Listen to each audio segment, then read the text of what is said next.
नमस्कार, आप देख रहे हैं राष्ट्र प्रथम और मैं हूं आपके साथ में शोभित पाठक। तो रुक करते हैं फटाफट खबरों की तरफ। आज 14 सितंबर को देश भर में हिंदी दिवस मनाया जा रहा है और इस मौके पर देश के प्रधानमंत्री नरेंद्र मोदी समेत देश के कई नेताओं ने शुभकामनाएं दी। प्रधानमंत्री मोदी ने ट्वीट कर कहा कि हिंदी ने विश्व भर में भारत को एक विशिष्ट सम्मान दिलाया और इसकी सरलता, सहजता और संवेदनशीलता हमेशा आकर्षित करती है। हिंदी दिवस पर मैं उन सभी लोगों का हृदय से अभिनंदन करता हूं जिन्होंने इसे समृद्ध और सशक्त बनाने में अपना अथक योगदान दिया है। गृह मंत्री अमित शाह ने भी हिंदी दिवस पर देशवासियों को शुभकामनाएं दी। उन्होंने एक वीडियो संदेश जारी किया। शाह ने लिखा कि मोदी सरकार हिंदी सहित सभी स्थानीय भाषाओं के समानांतर विकास हेतु प्रतिबद्ध है और हिंदी के संरक्षण व संवर्धन में योगदान देने वाले महानुभावों को नमन करता हूं। बीजेपी अध्यक्ष जेपी नड्डा ने ट्वीट करते हुए कहा कि समस्त देशवासियों को हिंदी दिवस की हार्दिक शुभकामनाएं। इसके अलावा कांग्रेस नेता राहुल गांधी ने भी हिंदी दिवस पर शुभकामनाएं संदेश दिया है। उन्होंने भी ट्वीट करते हुए कहा कि भाषा भाव से बनती है, सभी भाषाएं खूबसूरत है और उनका आपसी तालमेल ही हमारे देश की विविधता और संस्कृति को दर्शाता है। आप सभी को हिंदी दिवस की हार्दिक शुभकामनाएं। केंद्रीय गृह मंत्री अमित शाह ने अरविंद केजरीवाल के नेतृत्व वाली आम आदमी पार्टी पर परोक्ष रूप से निशाना साधते हुए कहा कि जो लोग सपने बेचते हैं वे गुजरात में कभी नहीं जीतेंगे।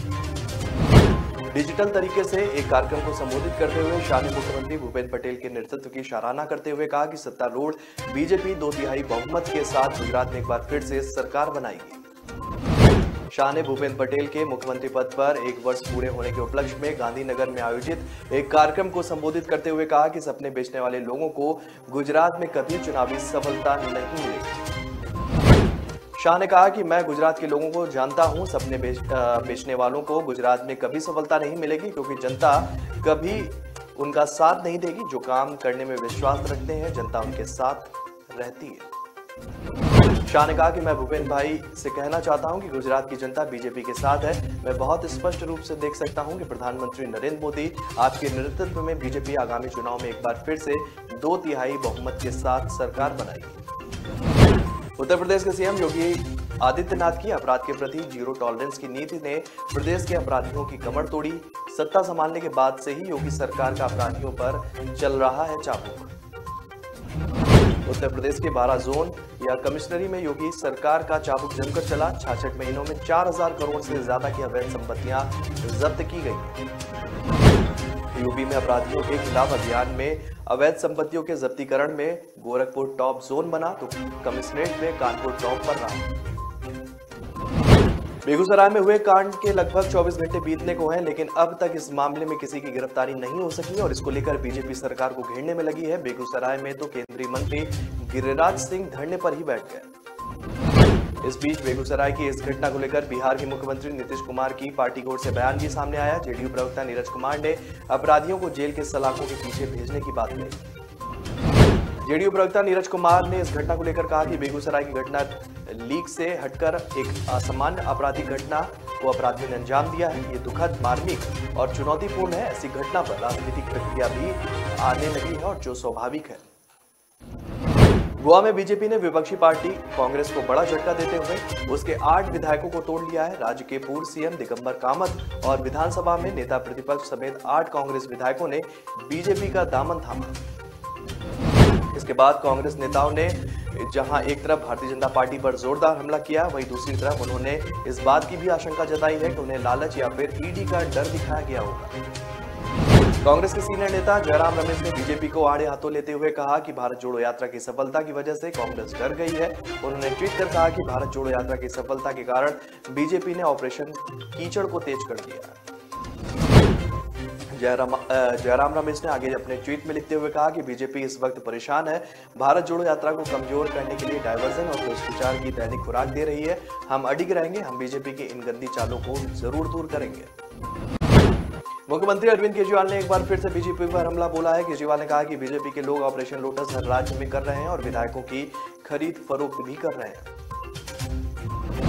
केजरीवाल ने सवाल करते हुए कहा कि बीजेपी के पास इसके लिए पैसा कहां से आ रहा है और इससे महंगाई भी बढ़ रही है। उन्होंने अपनी बात रखते हुए कहा कि बीजेपी वाले हर जगह ऑपरेशन लोटस को अंजाम दे रहे हैं। केजरीवाल ने कहा कि पंजाब में तो ये लोग 25 करोड़ में खरीदने की कोशिश कर रहे हैं, गोवा में कितने में खरीद हो रही है इसका पता नहीं है। इन लोगों के पास ये पैसा कहां से आ रहा है।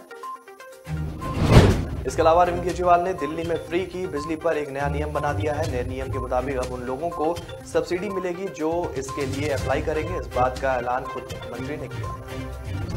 केजरीवाल ने कहा कि पहले दिल्ली में बिजली पहुंच जाती थी, लेकिन हमने सिस्टम तैयार किया और अब दिल्ली में 24 घंटे बिजली मिल रही है, फ्री में बिजली दे रहे हैं। ये केवल कट्टर ईमानदार सरकार का ही काम हो सकता है। आगे केजरीवाल ने कहा कि दिल्ली में 47 लाख उपभोक्ताओं को सब्सिडी मिलती है। 30 लाख लोग ऐसे हैं जिनके बिल शून्य आते हैं। 16-17 लाख लोग ऐसे हैं उनके आधे बिल आते हैं, लेकिन कुछ लोग ऐसे थे जिनको सब्सिडी नहीं चाहिए थी, इसलिए हमने ये कानून बनाया।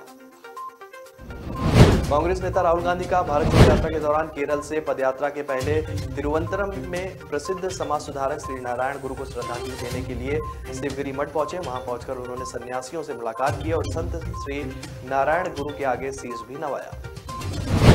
कांग्रेस पार्टी की यात्रा तमिलनाडु के कन्याकुमारी से शुरू हुई थी और 150 दिन में 3570 किलोमीटर का सफर तय करने के बाद जम्मू कश्मीर में इसका समापन होगा। गांधी ने इस यात्रा की कुछ तस्वीरें भी साझा की।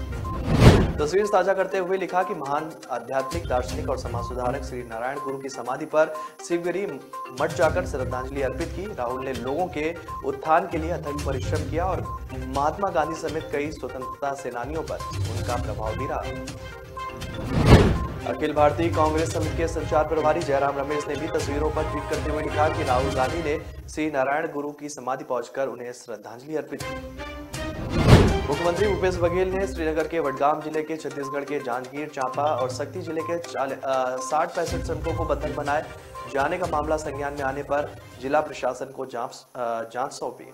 मुख्यमंत्री के निर्देश के बाद जांजगीर चांपा के कलेक्टर ने मामले की जांच और बंधक श्रमिकों को आवश्यक मदद पहुंचाने की कार्रवाई की।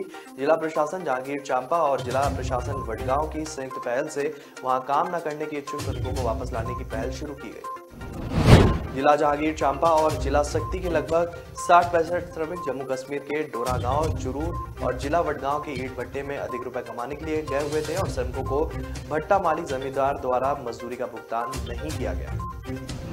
इस मामले को गंभीरता से लेते हुए मुख्यमंत्री भूपेश बघेल ने जिला प्रशासन जहांगीर चांपा को प्रभावी कार्रवाई करने के निर्देश दिए हैं। मुख्यमंत्री के निर्देश के बाद जिला प्रशासन हरकत में आया।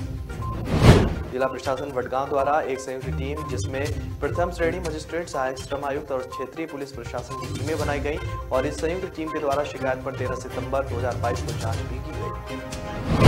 प्रधानमंत्री नरेंद्र मोदी और महाराष्ट्र के मुख्यमंत्री एकनाथ शिंदे के बीच फोन पर हुई बातचीत। सूत्रों से मिली जानकारी के अनुसार महाराष्ट्र में निवेश और बड़े प्रोजेक्ट को लेकर सहयोग मिलने को लेकर दोनों नेताओं की बातचीत हुई।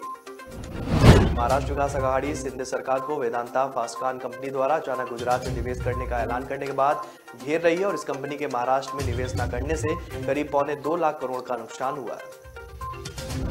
सूत्रों के अनुसार कुछ बड़े प्रोजेक्ट पाइपलाइन में हैं और उन पर प्रधानमंत्री और मुख्यमंत्री के बीच बातचीत हुई है।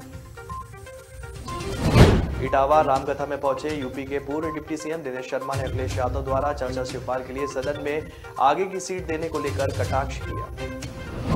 कटाक्ष करते हुए उन्होंने कहा कि अखिलेश यादव ने चाचा को विधानसभा की जगह घर में कुर्सी दी होती तो आज ये दृश्य सभी के सामने ना होता। वहीं ज्ञानव्यापी को लेकर दिनेश शर्मा ने कहा कि हमारे यहाँ न्याय व्यवस्था स्वतंत्र और निष्पक्ष है। दुश्मन देश भी हमारे न्याय व्यवस्था पर जो है हमारी प्रशंसा करता है। आगे दिनेश शर्मा ने कहा कि न्यायालय जब निर्णय देता है तो एक की जीत और एक की हार होती है। बेहतर यह है कि सब मिलकर बैठकर बात करें। जब सामूहिक सहमति बनती है तो सभी की विजय होती है। मदरसों की जांच को लेकर दिनेश शर्मा ने कहा कि हम चाहते हैं मदरसों के बच्चों के एक हाथ में पवित्र कुरान और एक हाथ में कंप्यूटर हो, जिससे भविष्य उनका उज्जवल हो सके। मध्य प्रदेश विधानसभा के मानसून सत्र की शुरुआत मंगलवार से हुई। कांग्रेस के विधायकों ने किसानों और लहसुन की समस्याओं को लेकर विधानसभा गेट नंबर 3 पर जोरदार हंगामा किया। इसके बाद विधानसभा के अंदर पहुंचकर सबसे पहले शंकराचार्य स्वामी स्वरूपानंद सरस्वती को याद किया गया। फिर विधानसभा स्थगित हो गई। बताया जा रहा है कि आज भी मानसून सत्र के दौरान हंगामे के आसार। एमपी के वित्त मंत्री जगदीश देवड़ा प्रथम अनुपूरक बजट पेश करेंगे। वहीं नगरपालिका संशोधन विधेयक समेत 4 संशोधन अध्यादेश शिवराज सरकार पेश करेगी। विधानसभा के अंदर जबलपुर अग्निकांड का मामला भी गूंजेगा। जबलपुर विधायक तरुण भनोट और विधायक मीना सक्सेना ध्यानाकर्षण कराएंगे। ऐसे में आज सदन की कार्रवाई काफी हंगामेदार हो रही और विधानसभा में आदिवासियों के पलायन का मुद्दा भी गूंजा। विधायक और पूर्व केंद्रीय मंत्री कांतिलाल भूरिया ने कहा कि 4.5 लाख आदिवासियों का प्रदेश से पलायन हुआ है। राजस्थान में अगले साल होने वाले विधानसभा चुनाव से पहले सियासी पारा बढ़ता जा रहा है। कांग्रेस के प्रदेश अध्यक्ष और उप मुख्यमंत्री रहे सचिन पायलट पर मुख्यमंत्री अशोक गहलोत सरकार के मंत्री लगातार निशाना साध रहे हैं। सीएम में गरीबी माने जाने वाले खेल राज्य मंत्री अशोक चांदना के बाद अब चिकित्सा मंत्री प्रसादी लाल मीणा ने भी पायलट को टारगेट किया है। सचिन पायलट के निर्वाचन क्षेत्र टोंक में सीएम गहलोत की मौजूदगी में चिकित्सा मंत्री प्रसादी लाल मीणा ने पायलट का नाम लिए बगैर उन्हें बाहरी बताया। प्रसादी लाल मीणा ने कहा कि जो बाहर से विधायक बनने यहाँ आते हैं हम उनकी आलोचना करते हैं। पहले भी लोग बाहर से यहाँ चुनाव लड़ने आए लेकिन उन्होंने यहाँ धेले का काम नहीं किया। विधायक प्रशांत भैरवा यहाँ का बच्चा है और इंदिरा मानवास में और मैं लालसोट में हम कहीं नहीं जाने वाले। टोंक जिले की निवाई में ब्लॉक स्तरीय राजीव गांधी ग्रामीण ओलंपिक खेल प्रतियोगिता कार्यक्रम के संबोधन में मंत्री मीना कुमार ने कहा कि राजस्थान में सरकार जादूगर कहलाने वाले सीएम अशोक गहलोत के जादू से ही बची हुई है। आगे प्रसादी लाल मीणा ने कहा कि विधायकों का विश्वास सीएम गहलोत में है, कोई कुछ भी कर ले हम कहीं जाने वाले नहीं। पंजाब में आम आदमी पार्टी ने दावा किया है कि भारतीय जनता पार्टी राज्य में ऑपरेशन लोटस चला रही है। आपकी ओर से दावा किया गया कि पार्टी के विधायकों को बीजेपी की ओर से 25-25 करोड़ रुपए का ऑफर दिया गया।